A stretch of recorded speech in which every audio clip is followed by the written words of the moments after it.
Capítulo 12. Huida hacia el vado. Cuando Frodo volvió en sí, aún aferraba desesperadamente el anillo. Estaba tendido junto al fuego, que había sido alimentado y ardía ahora con una luz brillante. Los tres hobbits se inclinaban sobre él. —¿Qué ha ocurrido? ¿Dónde está el rey pálido? —preguntó Frodo aturdido. Los otros estaban tan contentos de oírlo hablar que no le contestaron enseguida, y no entendieron qué les preguntaba. Al fin Frodo supo por Sam que no habían visto otra cosa que unas formas confusas y sombrías que venían hacia ellos. De pronto, horrorizado, Sam advirtió que su amo había desaparecido, y en ese momento una sombra negra pasó precipitadamente muy cerca y él cayó al suelo. Oía la voz de Frodo, pero parecía venir de muy lejos o de las profundidades de la tierra, gritando palabras extrañas. No habían visto más hasta que tropezaron con el cuerpo de Frodo, que yacía como muerto, la cara apretada contra la hierba. Trancos les ordenó que lo levantaran y lo acostaran junto al fuego, y poco después desapareció. Desde entonces había pasado un buen rato. Sam evidentemente comenzaba a tener nuevas dudas a propósito de Trancos, pero mientras hablaba el montaraz reapareció de pronto, saliendo de las sombras. Los hobbits se sobresaltaron, y Sam desenvainó la espada y cubrió a Frodo, pero Trancos se agachó rápidamente junto a él. «No soy un jinete negro, Sam», le dijo gentilmente, «ni estoy ligado a ellos. He estado tratando de descubrir dónde se han metido, pero sin resultado alguno. No alcanzo a entender por qué se han ido y no han vuelto a atacarnos, pero no hay señales de que anden cerca». Cuando oyó lo que Frodo tenía que decirle, se mostró de veras preocupado, y meneó la cabeza y suspiró. Luego les ordenó a Pippin y Merry que calentaran la mayor cantidad de agua que fuera posible en las pequeñas marmitas, y que le lavaran la herida. «Mantened el fuego encendido y cuidad de que Frodo no se enfríe», dijo. Luego se incorporó y se alejó, llamando a Sam. «Creo que ahora entiendo mejor», dijo en voz baja. «Parece que los enemigos eran solo 5. ¿Por qué no estaban todos aquí? No lo sé, pero no creo que esperaran encontrar resistencia.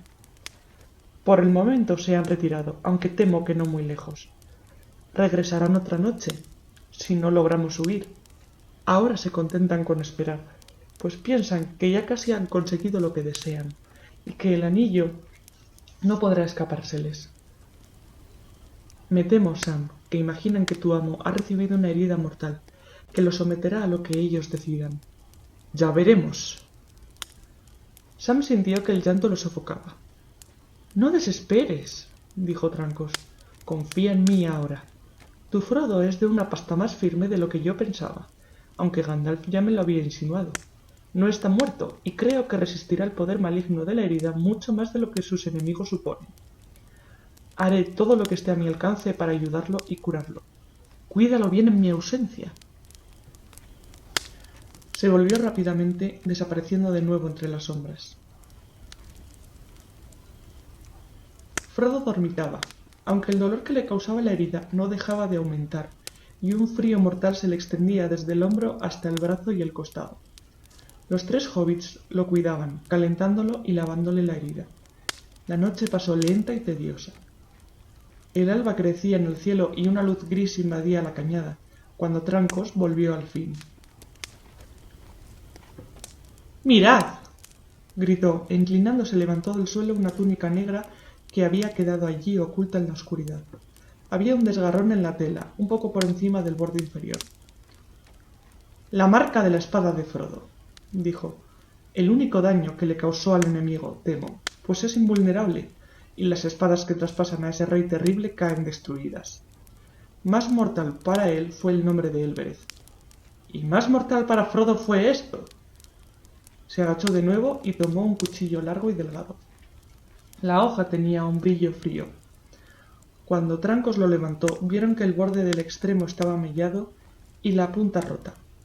Pero mientras aún lo sostenía a la luz creciente, observaron asombrados que la hoja parecía fundirse y que se desvanecía en el aire como una humareda, no dejando más que la empuñadura en la mano de Trancos. «¡Ah!», gritó. «Fue ese maldito puñal el que ha infligido la herida. Pocos tienen ahora el poder de curar el daño causado por armas tan maléficas, pero haré todo lo que esté a mi alcance. Se sentó en el suelo y, tomando la empuñadura del arma, se la puso en las rodillas y le cantó una lenta canción en una lengua extraña. Enseguida, poniéndola a un lado, se volvió a Frodo y pronunció en voz baja unas palabras que los otros no llegaron a entender. Del saco pequeño que llevaba a la cintura extrajo las hojas largas de una planta.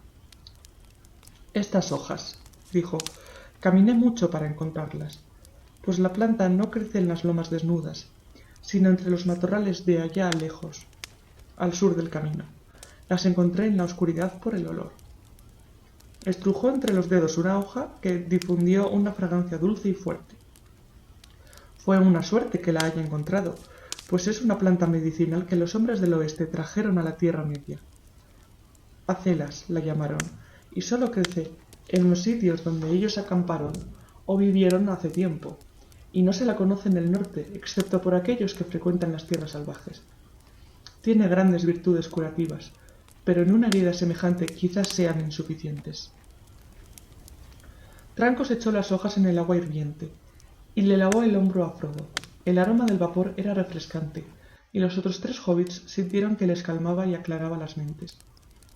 La hierba actuaba además sobre la herida, pues Frodo notó que le disminuía el dolor, y también aquella sensación de frío que tenía en el costado, pero el brazo continuaba como sin vida, y no podía alzar la mano o mover los dedos. Lamentaba amargamente su propia necedad, y se reprochaba no haberse mostrado más firme, pues comprendía ahora que al ponerse el anillo no había obedecido a sus propios deseos, sino a las órdenes imperiosas de los enemigos. Se preguntaba si no quedaría lisiado para siempre, y cómo se las arreglarían para proseguir el viaje.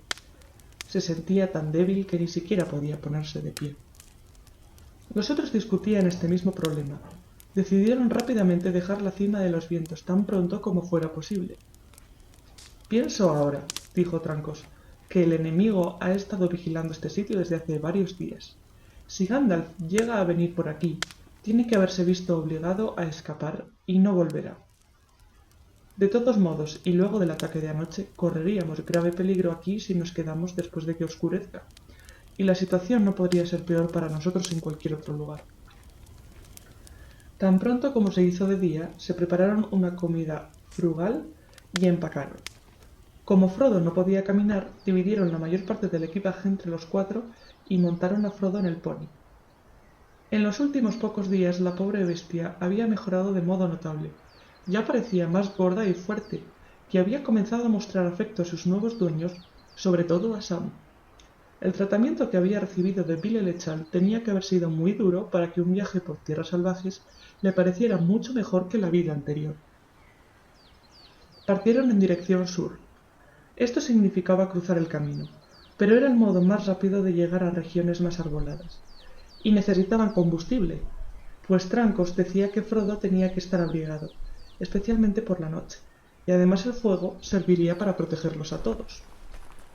Planeaba también abreviar el trayecto cortando a través de otra gran vuelta del camino. Al este, más allá de la cima de los vientos, la ruta cambiaba de curso describiendo una amplia curva hacia el norte.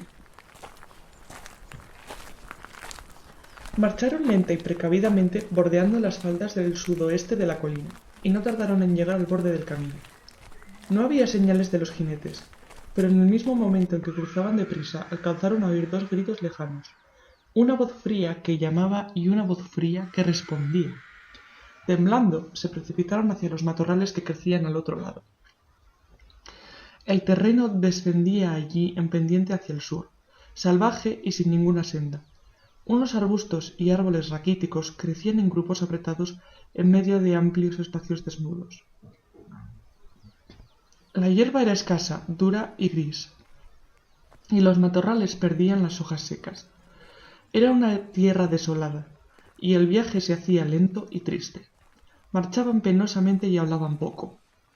Frodo observaba acongojado cómo caminaban junto a él, cabizbajos, inclinados bajo el peso de los bultos. Hasta el mismo Trancos parecía cansado y abatido. Antes que terminara la primera jornada, el dolor de Frodo se acrecentó de nuevo, pero él tardó en quejarse. Pasaron 4 días y ni el terreno ni el escenario cambiaron mucho, aunque detrás de ellos la cima de los vientos bajaba lentamente y delante de ellos subían las montañas lejanas. Pero después de aquellos gritos distantes no habían visto ni oído nada que indicara que el enemigo anduviese cerca o estuviera siguiéndolos. Temían las horas de oscuridad y montaban guardia en parejas, esperando ver en cualquier momento unas sombras negras que se adelantaban en una noche gris, débilmente iluminada por la luna velada de nubes. Pero no veían nada, y no oían otro sonido que el de las hojas secas y la hierba. Ni una sola vez tuvieron aquella impresión de peligro inminente que los había asaltado en la cañada antes del ataque. No se atrevían a suponer que los jinetes les hubiesen perdido de nuevo el rastro. ¿Esperarían quizá tenderles una emboscada en algún sitio estrecho? Al fin del 5.º día, el terreno comenzó una vez más a elevarse lentamente, saliendo del valle bajo y amplio al que habían descendido. Trancos los guió hacia el nordeste, y en el 6.º día llegaron a lo alto de una loma y vieron a la distancia un grupo de colinas boscosas. Allá abajo el camino bordeaba el pie de las colinas, y a la derecha un río gris brillaba pálidamente a la débil luz del sol. A lo lejos corría otro río por un valle pedregoso, entre jirones de bruma. Temo ahora que tengamos que volver un rato al camino, dijo Trancos. Hemos llegado al río Fontegris, que los elfos llaman Miceicel. Desciende los páramos de Ezen y las tierras de los trolls al norte de Rivendell, y en el sur, allá lejos, se une al Sonorona. De allí en adelante, algunos lo llaman Aguada Gris. Es una gran extensión de agua antes de llegar al mar. Desde que nace en los páramos de Ezen, no hay otro modo de cruzarlo que el puente último sobre el camino. —¿Cuál es aquel otro río, allá a lo lejos? —preguntó Merry. —El Sonorona, el Bruinen de Rivendell —respondió Trancos. El camino bordea las colinas durante varias leguas, desde el puente hasta el vado. Aún no he pensado cómo lo cruzaremos. Un río por vez. Tendremos bastante suerte, en verdad, si no encontramos algún obstáculo en el puente último. Al otro día, temprano de mañana, descendieron de nuevo al camino. Sam y Trancos fueron delante, pero no encontraron señales de viajeros o jinetes. Aquí, a la sombra de las colinas, había llovido bastante. Trancos opinó que el agua había caído 2 días atrás, borrando todas las huellas. Desde entonces no había pasado ningún jinete, o así parecía al menos. Avanzaron rápidamente, y luego de 1 milla o 2 vieron ante ellos el puente último, al pie de una cuesta empinada y breve. Bajaron temiendo que unas sombras negras los esperasen allí, pero no vieron nada. Trancos hizo que se ocultaran detrás de unas matas a la vera del camino y se adelantó a explorar. No mucho después volvió apresuradamente. «Ningún enemigo a la vista», dijo, «y no entiendo por qué, pero descubrí algo muy extraño». Tendió la mano y mostró una piedra de color verde pálido. «La encontré en el barro, en medio del puente», dijo. «Es un berilo, una piedra élfica. No podría decir si la pusieron allí o alguien la perdió, pero me da cierta esperanza. Diría que es un signo de que podemos cruzar el puente, pero no me atrevería a seguir por el camino sin otra indicación más clara». Partieron de nuevo enseguida. Atravesaron el puente sanos y salvos, sin oír otro sonido que el de las aguas arremolinadas bajo los 3 grandes arcos. 1 milla más allá llegaron a una hondonada estrecha que llevaba al norte, cruzando las tierras escarpadas a la izquierda del camino. Aquí Trancos dobló a un lado, y casi enseguida se encontraron en una región sombría de árboles oscuros que serpeaban al pie de unas lomas adustas. Los hobbits se alegraron de dejar atrás las tierras desoladas y los peligros del camino, pero esta nueva región parecía amenazadora e inamistosa. Las colinas iban creciendo ante ellos.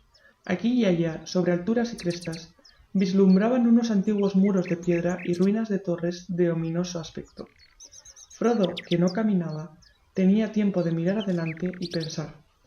Recordaba los relatos de Bilbo y las torres amenazadoras que se alzaban en los montes al norte del camino, en las proximidades del bosque de los trolls, donde se le había presentado el primer incidente serio del viaje. Frodo adivinó que se encontraban ahora en la misma región, y se preguntó si no pasarían casualmente por el mismo sitio. ¿Quién vive en estas tierras?, preguntó. ¿Y quién edificó esas torres? ¿Es este el país de los trolls? No, dijo Trancos. Los trolls no construyen. Nadie vive aquí. En otro tiempo moraron hombres, pero hoy no queda ninguno. Fueron gente mala, así dice la leyenda, pues cayeron bajo la sombra de Angmar. Pero todos murieron en la guerra que acabó con el Reino del Norte. Hace ya tanto tiempo que las colinas han olvidado, aunque una sombra se extiende aún sobre el país. ¿Dónde aprendiste esas historias si toda la región está desierta y olvidada?, preguntó Peregrin. Los pájaros y las bestias no cuentan historias de esa especie. Los herederos de Elendil no olvidarán el pasado, dijo Trancos, y sé de otros muchos asuntos que todavía se recuerdan en Rivendell. ¿Has estado con frecuencia en Rivendell?, le dijo Frodo. Sí, respondió Trancos. Viví allí un tiempo y vuelvo siempre que pueda. Mi corazón está allí, pero mi destino no es vivir en paz, ni siquiera en la hermosa casa de Elrond. Las colinas comenzaron a acercarlos. Del otro lado, el camino seguía bordeando el río Bruinen, pero ambos estaban ocultos ahora. Al fin entraron en un valle largo, estrecho, profundo, sombrío y silencioso. Unos árboles de viejas y retorcidas raíces colgaban de los riscos y se amontonaban detrás en laderas de pinos. Los hobbits estaban muy cansados y avanzaban lentamente, abriéndose paso entre rocas y árboles caídos. Trataban de evitar todo lo posible los terrenos escarpados, en beneficio de Frodo, y era en verdad difícil encontrar un camino que los ayudara a escalar las paredes de los valles. Llevaban 2 días caminando por esta región cuando empezó a llover.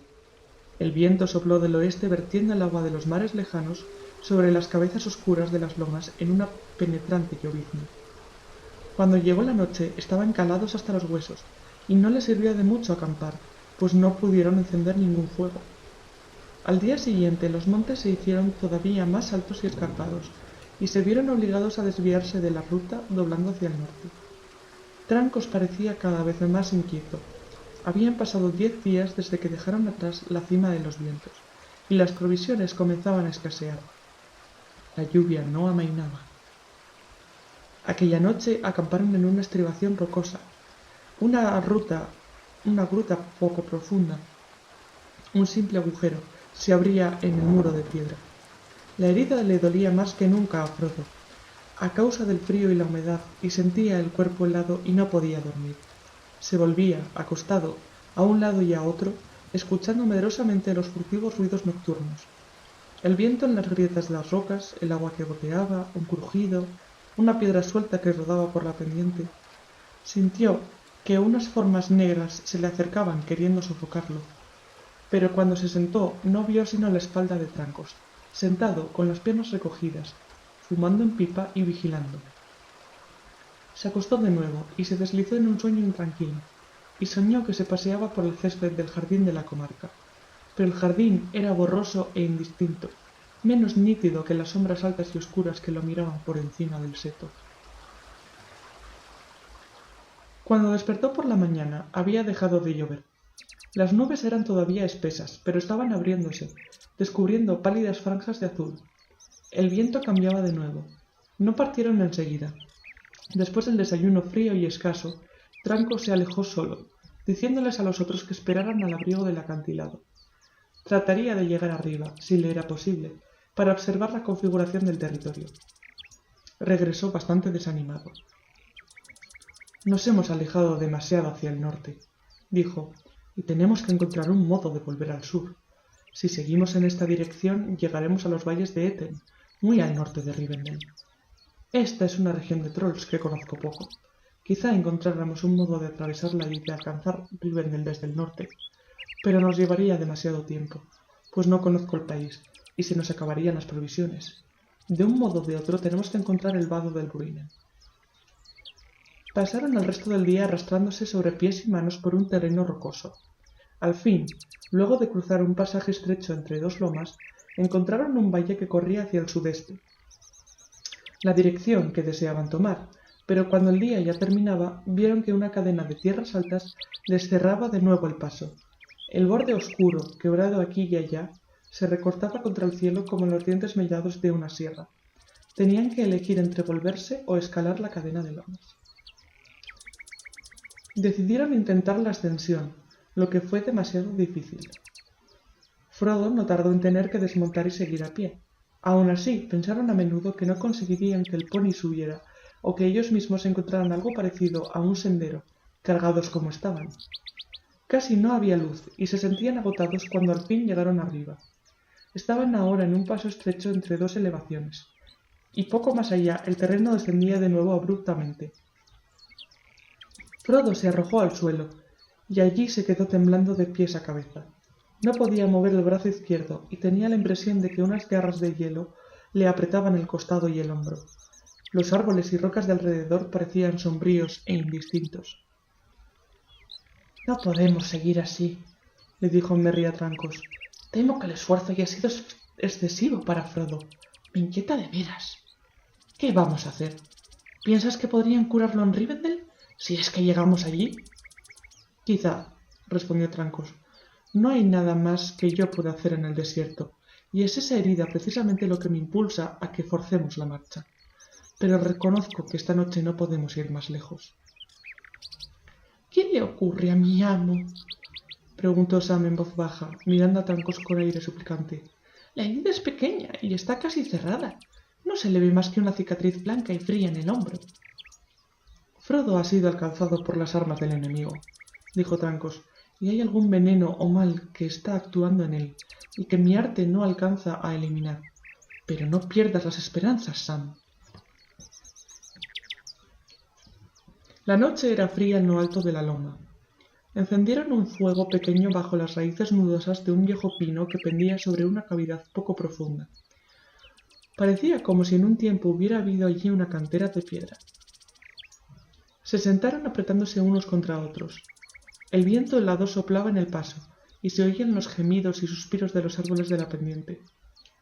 Frodo dormitaba acostado, imaginando que unas interminables alas negras barrían el aire sobre él, y que en esas alas cabalgaban unos perseguidores que lo buscaban en todos los huecos de las colinas. La mañana se levantó brillante y hermosa. El aire era puro, la luz pálida y limpia en un cielo lavado por la lluvia. Se sentían más animados ahora, pero esperaron con impaciencia a que el sol viniera a calentarles los miembros fríos y agarrotados. Tan pronto como hubo luz, Trancos se llevó a Merry consigo, y fueron a examinar la región desde la altura que dominaba el este del paso. El sol estaba alto y brillaba cuando volvieron con mejores noticias. Iban ya casi en la dirección adecuada. Si descendían ahora por la otra pendiente, tendrían las montañas a la izquierda. A alguna distancia, allá adelante, Trancos había divisado de nuevo el Sonorona, y sabía que aunque no lo veía desde allí, el camino del vado no estaba lejos del río, y corría de este lado del agua. «Tendremos que retomar el camino», dijo. «No podemos esperar que haya algún sendero entre estas colinas. Cualquiera que sea el peligro que nos aceche, el camino es nuestra única vía para llegar al vado». Comieron y partieron enseguida otra vez.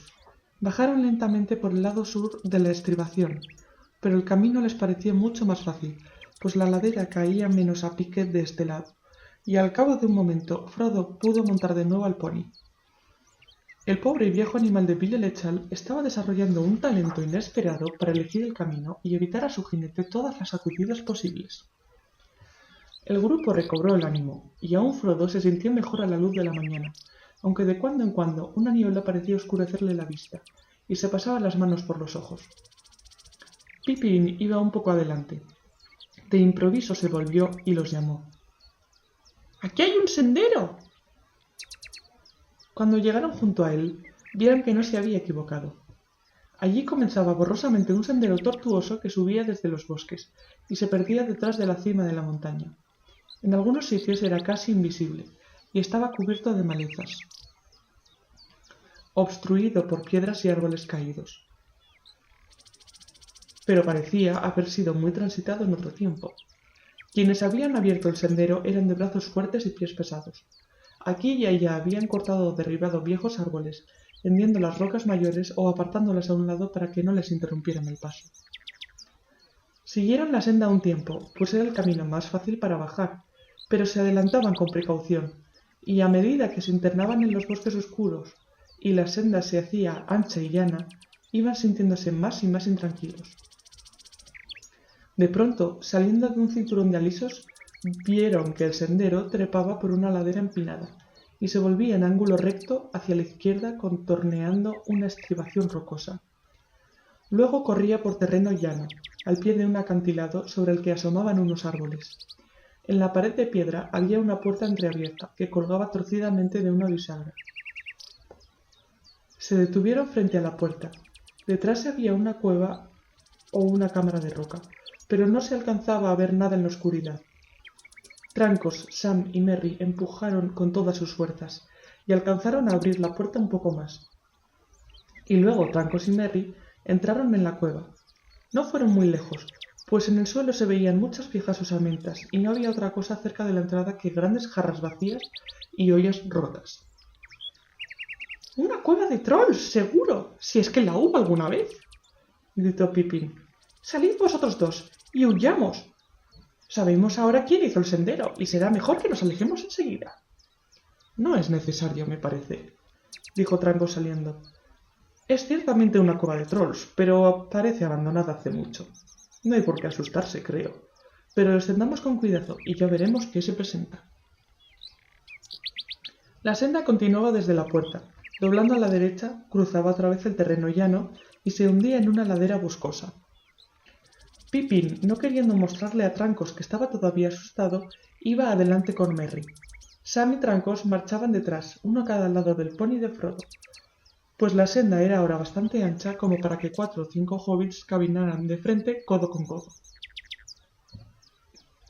Pero no habían ido muy lejos cuando Pippin volvió corriendo seguido por Merry. Los dos parecían aterrorizados. «¡Hay trolls!», jadeó Pippin.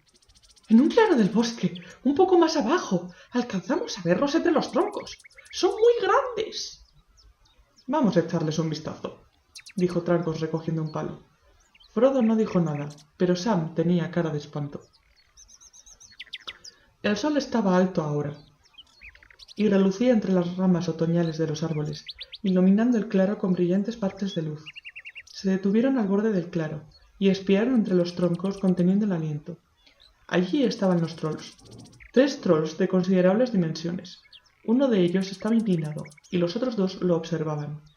Trancos se adelantó como el descuido.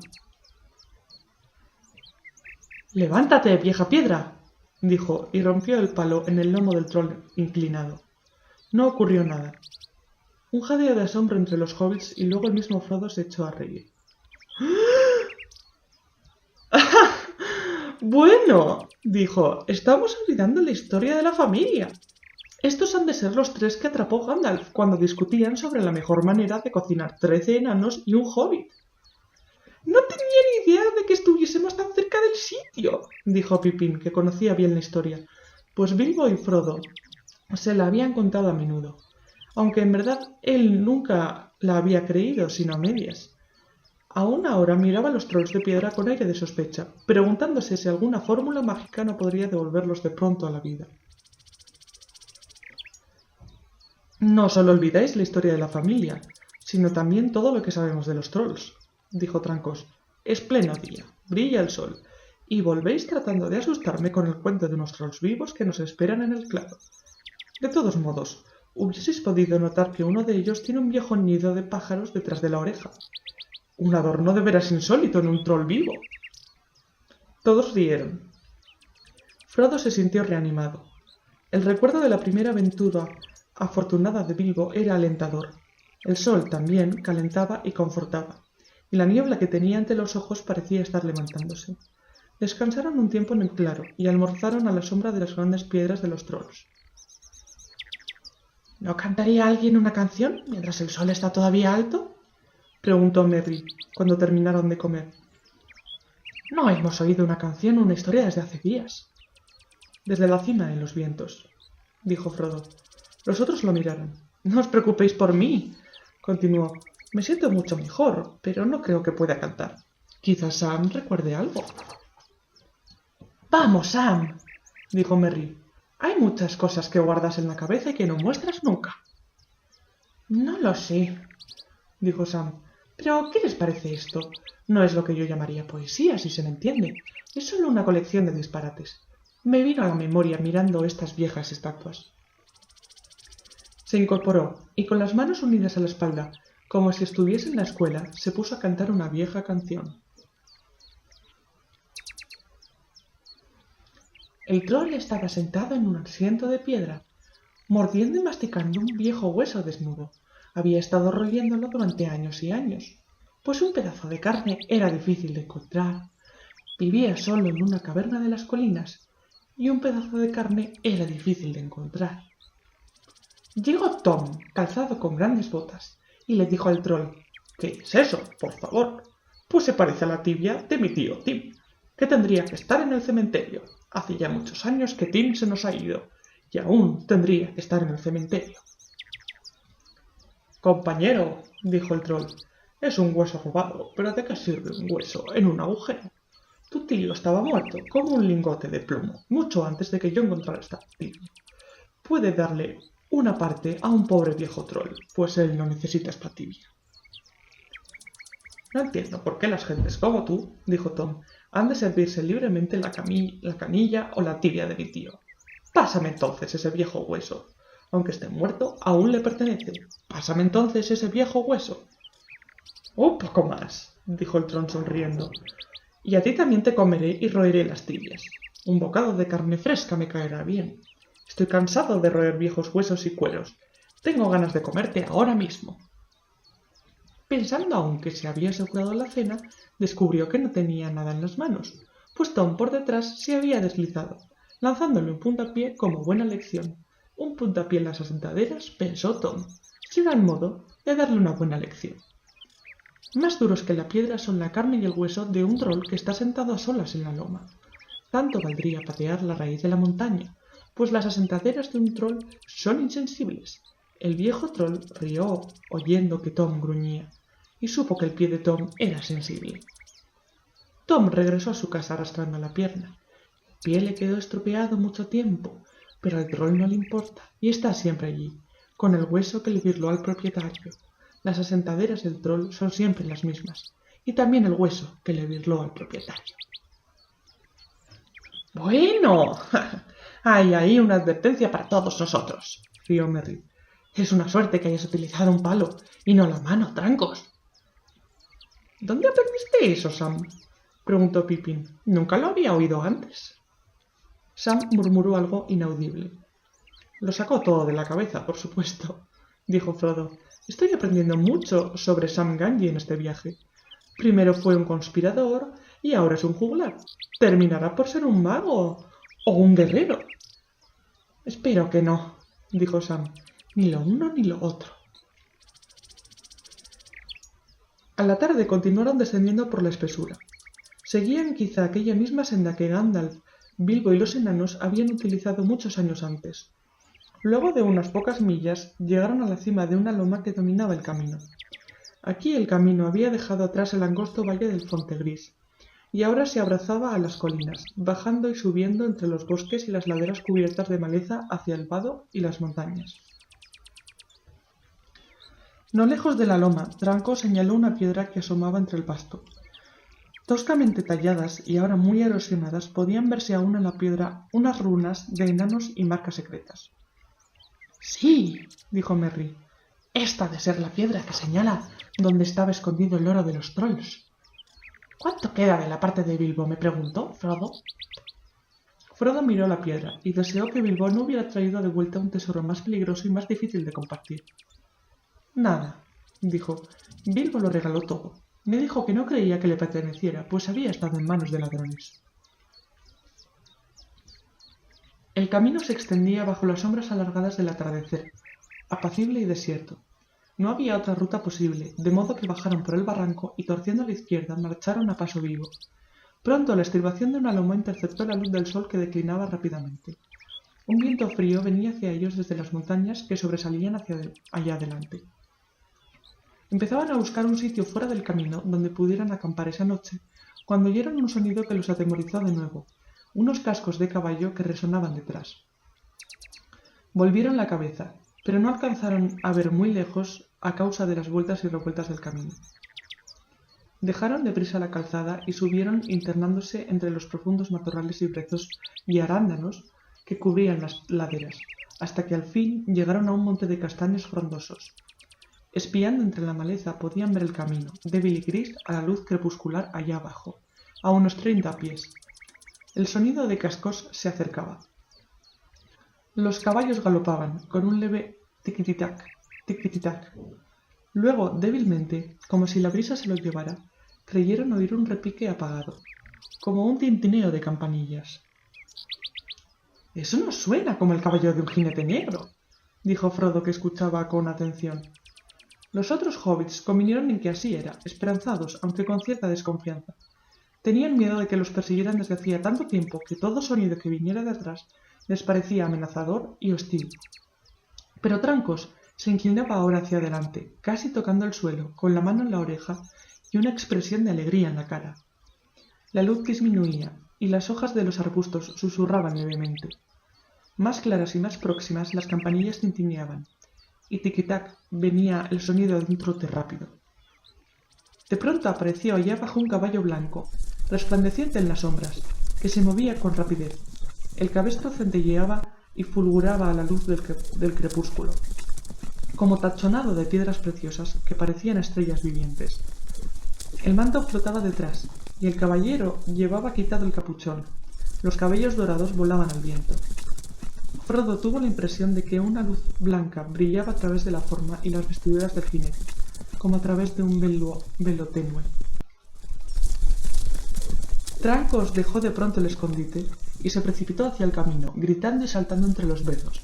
Pero aún antes de que se moviera o llamara, el jinete ya había tirado de las riendas y se había detenido, levantando los ojos a los matorrales donde ellos estaban. Cuando vio a Trancos, saltó a tierra y corrió hacia él gritando: «Aina Bedwi Dunadan, Maego Banen». La lengua y la voz clara y timbrada no dejaban ninguna duda. El jinete era de la raza de los elfos. Ningún otro de los que vivían en el ancho mundo tenía una voz tan hermosa, pero había como una nota de prisa o temor en la llamada, y los hobbits vieron que hablaba rápida y urgentemente con Trancos. Pronto Trancos les hizo señas, y los hobbits dejaron los matorrales y bajaron corriendo al camino. «Este es Glorfindel, que habita en la casa de Elrond», dijo Trancos. «Hola y feliz encuentro al fin», le dijo Glorfindel a Frodo. «Me enviaron de Rivendell en tu busca. Temíamos que corrieras peligro en el camino». «¿Entonces Gandalf ha llegado a Rivendell?», exclamó Frodo alegremente. No cuando yo partí, pero eso fue hace 9 días», respondió Glorfindel. «Llegaron algunas noticias que perturbaron a Elrond. Gentes de mi pueblo, viajando por tus tierras más allá del Baranduin, oyeron decir que las cosas no andaban bien, y enviaron mensajes tan pronto como pudieron. Decían que los 9 habían salido, y que tú te habías extraviado llevando una carga muy pesada y sin ningún auxilio, pues Gandalf no había vuelto. Hay pocos en Rivendell que puedan enfrentarse abiertamente a los 9, pero a esos pocos Elrond los envió al norte, al oeste y al sur. Se decía que tú harías un largo rodeo para evitar que te persiguieran, y que te perderías en las tierras desiertas. Me tocó a mí seguir el camino y llegué al puente de Miceicel, y dejé una señal allí hace 7 días. 3 de los sirvientes de Sauron llegaron hasta el puente, pero se retiraron y los perseguí hacia el oeste. Tropecé con otros 2, que se volvieron alejándose hacia el sur. Desde entonces he estado buscando tus huellas. Las descubrí hace 2 días y las seguí cruzando el puente. Y hoy advertí que habías bajado otra vez de las lomas. Pero vamos, no hay tiempo para más noticias. Ya que estás aquí, hemos de arriesgar los peligros del camino y marchar adelante. Hay 5 detrás de nosotros, y cuando descubran tus huellas en el camino, nos perseguirán veloces como el viento. Y ellos no son todos. ¿Dónde están los otros 4? No lo sé. Temo descubrir que el vado ya está defendido contra nosotros». Mientras Glorfindel hablaba, las sombras de la noche se hicieron más densas. Frodo sintió que el cansancio lo dominaba. Desde que el sol había empezado a bajar, la niebla que tenía ante los ojos se le había oscurecido, y sentía que una sombra estaba interponiéndose entre él y las caras de los otros. Ahora tenía un ataque de dolor y mucho frío. Se tambaleó y se apoyó en el brazo de Sam. «Guillermo está enfermo y herido», dijo Sam airadamente. «No podría viajar durante toda la noche. Necesita descanso». Glorfindel alcanzó a Frodo en el momento en que el hobbit caía al suelo, y tomándolo gentilmente en brazos, le miró la cara con grave ansiedad. Trancos le habló entonces brevemente del ataque al campamento en la Cima de los Vientos y del cuchillo mortal. Sacó la empuñadura que había conservado y se la pasó al elfo. Glorfindel se estremeció al tocarla, pero la miró con atención. «Hay cosas malas escritas en esta empuñadura», dijo, «aunque quizá tus ojos no puedan verlas. Guárdala, Aragorn, hasta que lleguemos a la casa de Elrond, pero ten cuidado y tócala lo menos posible. Ay, las heridas causadas por esta arma están más allá de mis poderes de curación. Haré lo que pueda, pero ahora más que nunca os recomiendo que continuéis sin tomar descanso». Buscó con los dedos la herida en el hombro de Frodo, y la cara se le hizo más grave, como si lo que estaba descubriendo lo inquietara todavía más. Pero Frodo sintió que el frío del costado y el brazo le disminuía. Un leve calor le bajó del hombro hasta la mano, y el dolor se hizo más soportable. La oscuridad del crepúsculo le parecía más leve alrededor, como si hubieran apartado una nube. Veía ahora las caras de los amigos más claramente, y sintió que recobraba de algún modo la esperanza y la fuerza. «Montarás en mi caballo», le dijo Glorfindel. «Recogeré los estribos hasta los bordes de la silla, y tendrás que sentarte lo más firmemente que puedas. Pero no te preocupes, mi caballo no dejará caer a ningún jinete que yo le encomiende. Tiene el paso leve y fácil, y si el peligro apremia, te llevará con una rapidez que ni siquiera las bestias negras del enemigo pueden imitar». «No, no será así», dijo Frodo. «No lo montaré, si va a llevarme a Rivendell o a alguna otra parte dejando atrás a mis amigos en peligro». Glorfindel sonrió. «Dudo mucho», dijo, «que tus amigos corran peligro si tú no estás con ellos. Los perseguidores te seguirían a ti y nos dejarían a nosotros en paz, me parece. Eres tú, Frodo, y lo que tú llevas lo que nos pone a todos en peligro». Frodo no encontró respuesta, y tuvo que montar el caballo blanco de Glorfindel. El pony, en cambio, fue cargado con una gran parte de los fardos de los otros, de modo que ahora pudieron marchar más aliviados y durante un tiempo con notable rapidez. Pero los hobbits pronto descubrieron que les era difícil seguir el paso rápido e infatigable del elfo. Allá iba, adelante, adentrándose en la boca de la oscuridad, y todavía más adelante hacia la noche profunda y nublada. No había luna ni estrellas. Hasta que asomó el gris del alba no se les permitió que se detuviesen. Pippin, Merry y Sam estaban ya por ese entonces casi dormidos, sosteniéndose apenas sobre unas piernas entumecidas, y hasta el mismo Trancos encorvaba la espalda, como si se sintiera fatigado. Frodo, a caballo, iba envuelto en un sueño oscuro. Se echaron al suelo entre las malezas a unos pocos metros del camino, y cayeron dormidos enseguida. Les pareció que habían cerrado apenas los ojos cuando Glorfindel, que se había quedado vigilando mientras los otros dormían, los despertó de nuevo. La mañana estaba ya bastante avanzada y las nubes y nieblas de la noche habían desaparecido. «Bebed esto», les dijo Glorfindel, sirviéndoles uno a uno un poco del licor que llevaba en la bota de cuero adornada de plata. La bebida era clara, como agua de manantial, y no tenía sabor, y no era ni fresca ni tibia en la boca, pero les pareció mientras bebían que recobraban la fuerza y el vigor. Enseguida unos pocos bocados de pan rancio y de fruta seca, pues ya no les quedaba ninguna otra cosa, les calmaron el hambre mejor que muchos buenos desayunos de la comarca. Habían descansado bastante menos que 5 horas cuando retomaron el camino. Glorfindel insistía en la necesidad de no detenerse, y solo les permitió 2 breves descansos en toda la jornada. Cubrieron así más de 20 millas antes de la caída de la noche, y llegaron al punto en que el camino doblaba a la derecha y descendía abruptamente al fondo del valle, acercándose una vez más al río. Hasta ahora no había habido ninguna señal o sonido de persecución que los hobbits pudieran ver u oír. Pero a menudo, si los otros habían quedado atrás, Glorfindel se detenía y escuchaba, y una nube de preocupación le ensombrecía el rostro. Una vez o dos le habló a Trancos en lengua élfica. Pero por inquietos que se sintieran los guías, era evidente que los hobbits no podrían ir más lejos esa noche. Caminaban tambaleándose, como borrachos de cansancio, e incapaces de pensar en otra cosa que en los pies y las piernas. El sufrimiento de Frodo se había duplicado, y las cosas de alrededor se le desvanecían durante el día, en sombras de un gris espectral. Le alegraba casi la llegada de la noche, pues el mundo parecía entonces menos pálido y vacío. Los hobbits se sentían todavía extenuados, cuando de nuevo partieron temprano a la mañana siguiente. Había que recorrer aún muchas millas para llegar al vado, y cuando podían marchaban deprisa trastabillando. El peligro aumentará justo poco antes de llegar al río, dijo Glorfindel, pues el corazón me dice que los perseguidores vienen ahora toda prisa detrás de nosotros, y otro peligro puede estar esperándonos cerca del vado. El camino corría aún regularmente ladera abajo, y ahora a veces había mucha hierba a los lados, y los hobbits caminaban por allí cuando podían, para aliviarse los pies. A la caída de la tarde, llegaron a un lugar donde el camino se metía de pronto entre las sombras oscuras de unos pinos, precipitándose luego en un desfiladero de paredes de piedra roja, escarpadas y húmedas.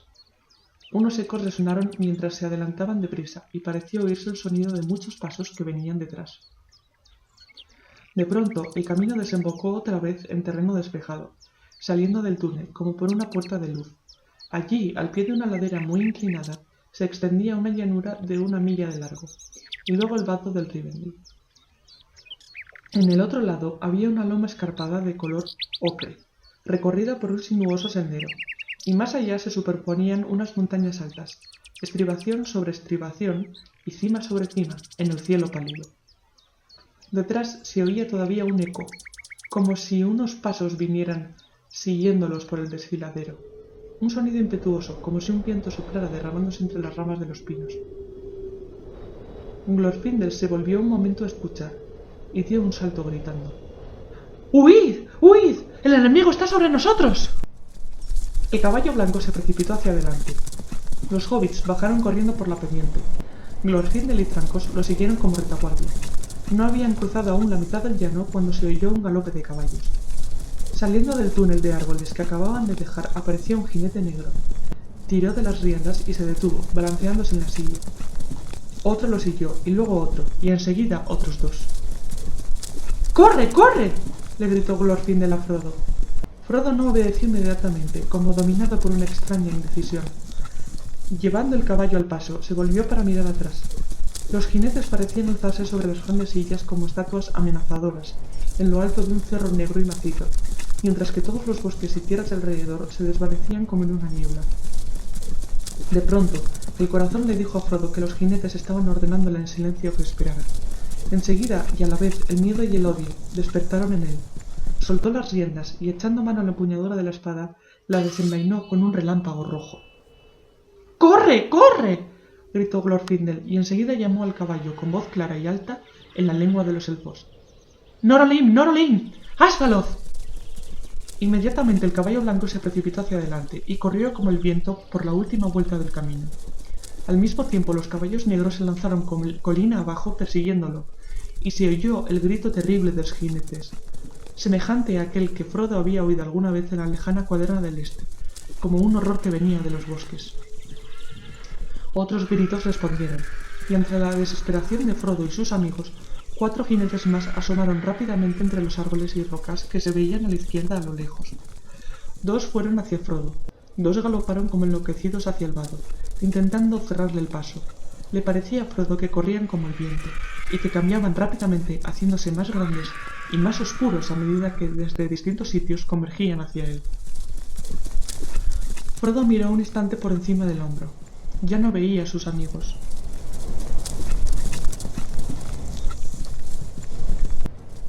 Los jinetes que venían detrás perdían terreno. Ni siquiera aquellas grandes cabalgaduras podían rivalizar en velocidad con el caballo élfico de Glorfindel. Miró otra vez adelante y perdió toda esperanza. No parecía tener ninguna posibilidad de llegar al vado antes que los jinetes emboscados le salieran al encuentro. Podía verlos claramente ahora. Se habían quitado las capuchas y los mantos negros y estaban vestidos de blanco y gris. Las manos pálidas esgrimían espadas desnudas y llevaban yelmos en las cabezas. Los ojos fríos relampagueaban y unas voces terribles increpaban a Frodo. El miedo dominaba ahora enteramente a Frodo. No pensó más en su espada. No lanzó ningún grito. Cerró los ojos y se aferró a las crines del caballo. El viento le silbaba en los oídos, y las campanillas del arnés se sacudían en un agudo repiqueteo.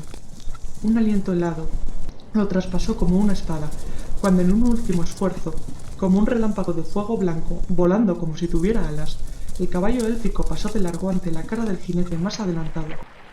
Frodo oyó el chapoteo del agua, que batía espumosa alrededor. Sintió cómo el caballo empujaba subiendo rápidamente, dejando el río y escalando el sendero pedregoso. Trepaba ahora por la orilla escarpada. Había cruzado el vado. Pero los perseguidores venían cerca. En lo alto del barranco, el caballo se detuvo, y dio media vuelta relinchando furiosamente. Había 9 jinetes allá abajo, junto al agua, y Frodo se sintió desfallecer ante la amenaza de aquellas caras levantadas. No sabía de nada que pudiera impedirles cruzar también el vado, y entendió que era inútil tratar de escapar por el largo e incierto camino que llevaba a los lindes de Rivendell, una vez que los jinetes hubiesen vadeado el agua. De todos modos, sintió que le habían ordenado perentoriamente que se detuviera. La cólera lo dominó otra vez, pero ya no tenía fuerzas para resistirse. De pronto el jinete que iba delante espoleó el caballo, que llegó al agua, y se encabritó retrocediendo. Haciendo un gran esfuerzo, Frodo se irguió en la silla y esgrimió la espada. ¡Atrás!, gritó. ¡Volved a la tierra de Mordor, y no me sigáis! Llamó con una voz que a él mismo le pareció débil y chillona. Frodo no tenía los poderes de Bombadil. Los jinetes se detuvieron, pero le replicaron con una risa dura y escalofriante. ¡Vuelve! ¡Vuelve! Gritaron. ¡A Mordor te llevaremos! ¡Atrás!, murmuró Frodo.